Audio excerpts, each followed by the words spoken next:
I painted Taylor Swift Easter eggs, meaning you can guess which song each Easter egg is hinting at, or you could just paint Easter eggs with me. If you want to hollow out the eggs like I did, gently wash them first. I used water with a bit of dish soap, dry them with paper towel, and then take a sharp sewing pin, sanitize it first, put the egg back in the carton or on an egg cup, and puncture a hole on the top. I had to try out a few sewing pins till I found a good sharp one when I was on egg number 4. Make a small hole on top, turn the egg around and make another hole on the other side, but carve it out a bit bigger this time. Then you can hold it with your fingers covering both holes and shake it to break the yolk so it comes out easier.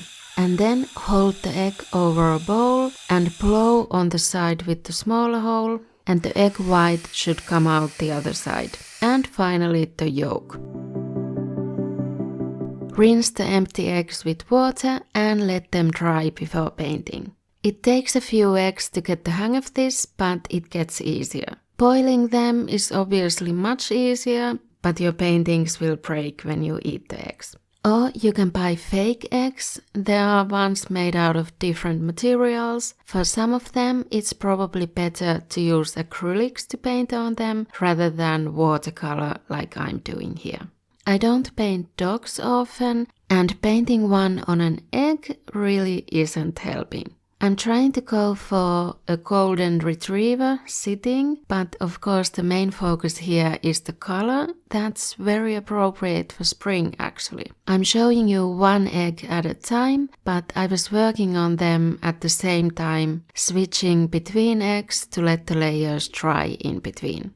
I added some highlights for the eyes, nose and tongue from the white tube that came with the watercolor set from Lidl. Maybe it's gouache, not sure. The rest of the set was pans and this was the only tube.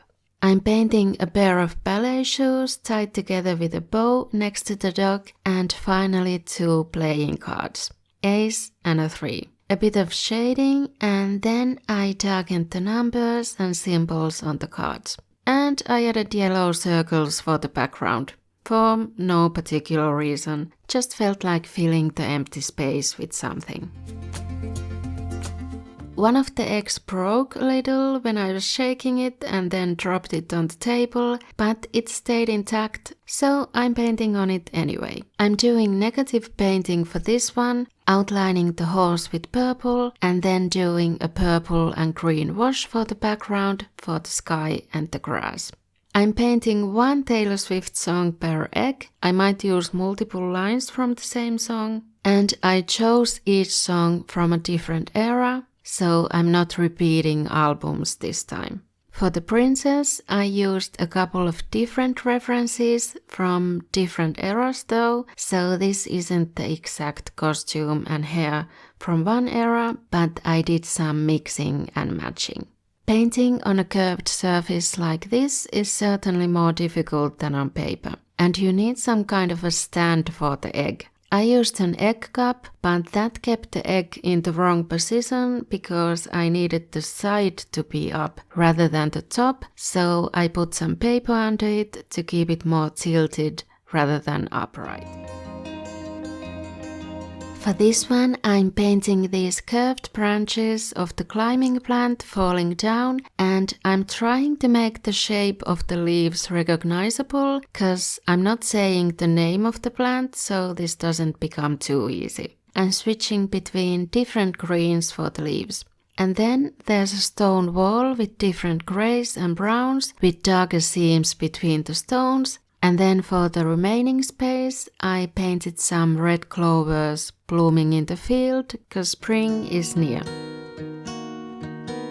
When I was planning this video, this was my first idea. It seems I'm not able to stop painting dragons this year. The first 2 were bigger and with acrylics on cardboard though, which was considerably easier than this. The portraits are really tricky to paint on an egg and in such a small size. So I did have to go over them a lot and lift paint with a clean wet brush, trying to eventually get the face look kind of like it's supposed to. And the curved egg is also distorting it. There are some parts that the paint just doesn't stick to, so maybe I didn't wash the eggs enough to get all the egg white off, and that's what's repelling the watercolor. And finally, I'm adding some confetti. So can you guess what the songs are? But if these were too easy to guess, I did make another video painting Taylor Swift lyric-inspired rocks, and some of them were a little harder than these ones. See you there. Taylor Swift.